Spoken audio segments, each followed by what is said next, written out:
athletes. The focus is Russell Wilson of the Seattle Seahawks, and some interesting comments made by Hall of Fame NBA player Charles Barkley in regards to him being asked about Russell Wilson and that situation.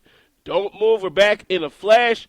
This is the Afternoon Locker Room, presented by Gigahertz on the Arena Sports Network. Harsh weather approaching. Now is the time for electrical contractors to stock up on supplies for that unsuspecting winter storm. Northwest Indiana's pros have depended on Pesco for 50 years. Pesco, Portage Electric Supply Corporation, has a full line of supplies for the most demanding of jobs. With friendly service that comes with being a woman-owned distributor, it's nice to know you can get the right tools at the right price without the grinding hard sell. For electrical parts to get the job done, go where the pros go. Pesco on Milton Road in Portage.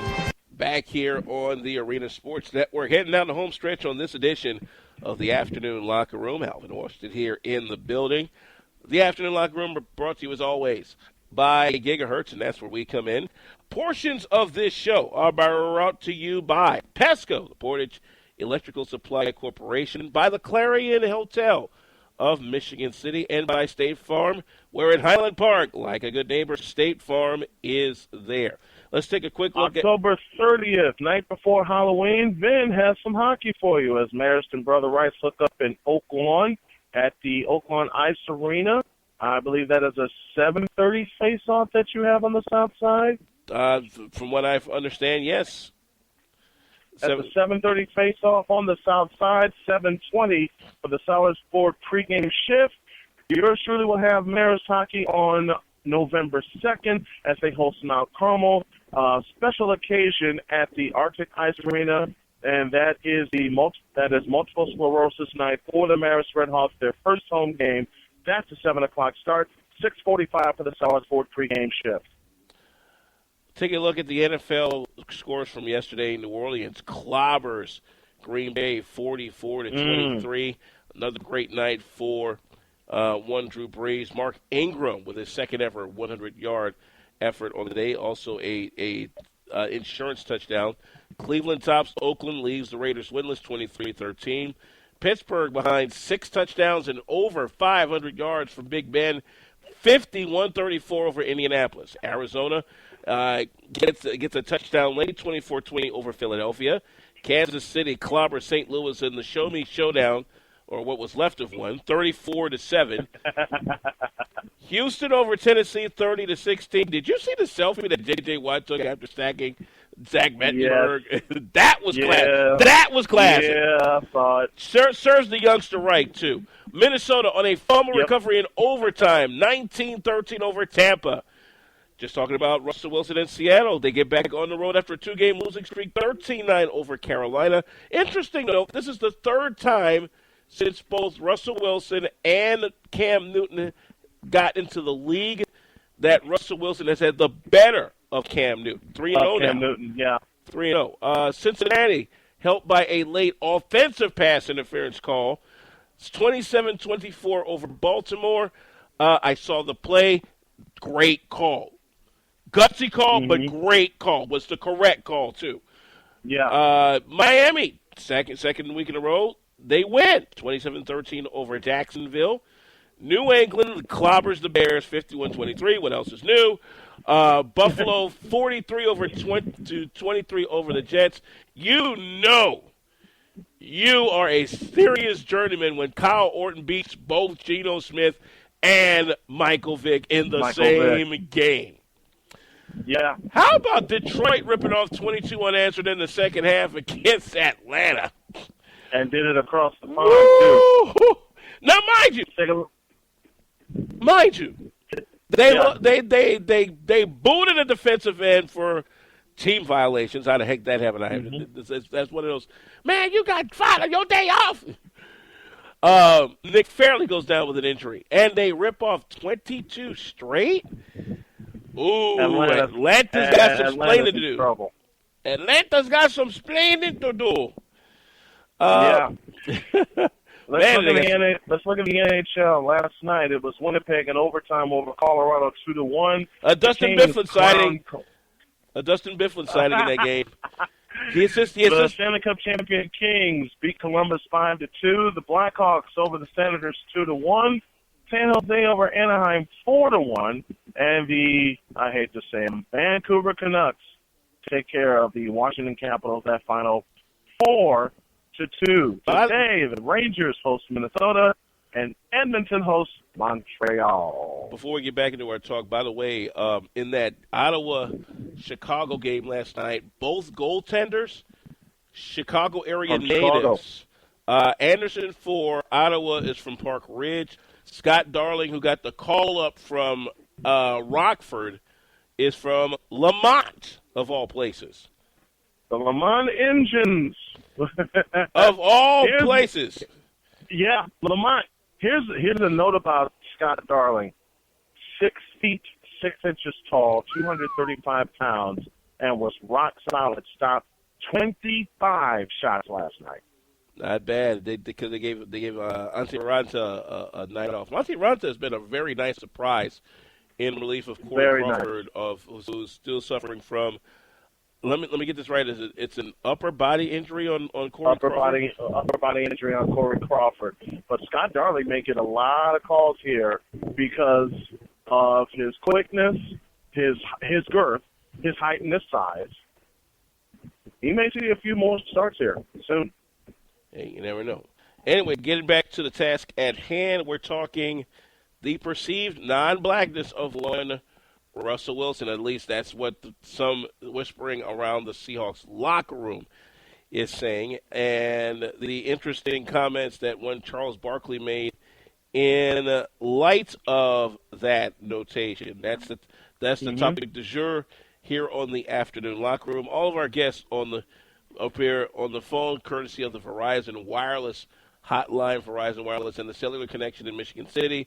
Proud to help you lock on to America's most trusted 4G LTE network. Now, here's an interesting thing, in tying all of this together in regards to the perceived non-blackness of Russell Wilson. We've said it a number of times during the course of the show. You look at guys in the NHL. A lot of them are biracial. A lot of them. The only ones that you can honestly say are definitely 100% black. P.K. Subban from the Canadiens, Devontae Smith-Pelly from the Anaheim Ducks. Trying to think, there was another guy. Oh goodness gracious, there was another guy that's black as the night is long. Oh yeah. And I mean, for a sport like hockey, already black folk don't like it let me rephrase that. Black Americans, for the most part, don't like it because of the conditions. It's already cold in a ham biscuit, and then there's skates involved. Well, I mean, they don't mind the skates. It's just the way. It's just the type of skate. It's just cold. It's flat out cold. Well, and you and I have both worked in a hockey rink before, and know how crazy it can get. Yeah. I mean, it can get cold. Wayne Simmons from the Philadelphia Flyers, black as the day is long. I'm like, woo! Joel Ward of the Capitals, who was at a part of a firestorm. When he made that series-winning shot against Boston a few years ago to advance the Capitals to the second round for the first time in a good minute, and the whatever crazy Boston fans on Twitter, they let Joel Ward have it, and Joel Ward's still here and still rocking. I applaud the young man. You know what I'm saying? I applaud him too. But a lot of these youngsters in the NHL are biracial. We mentioned Grant Fuhr, one of the greatest ever. Chris Stewart from the Sabres, Ryan Reeves from the Blues, Kyle Okposo from the New York Islanders, Evander Kane from the Winnipeg Jets, Dustin Byfuglien. Byfuglien.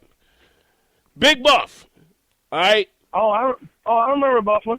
Come on. Captain Morgan himself. All right. The picture that Dustin Byfuglien took in the year he won the Cup 2010. with longtime rapper Twista. You want to talk? You want to talk about a moment in hockey that helped usher in a new fandom where you saw a lot of black fans at the United Center with Blackhawk shirts on. I'm like, what? I know all of you are not Blackhawk fans.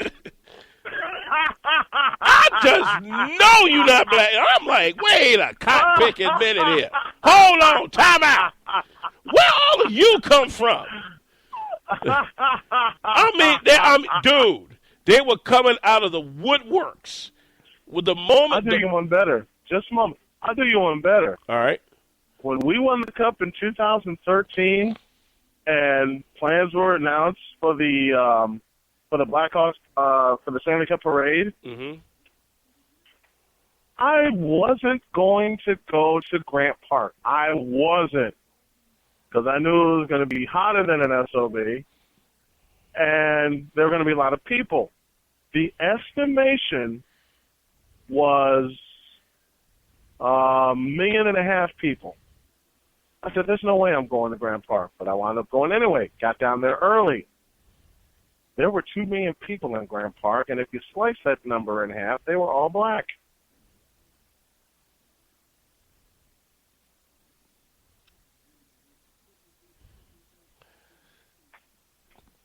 How about that one? And let's go one step further.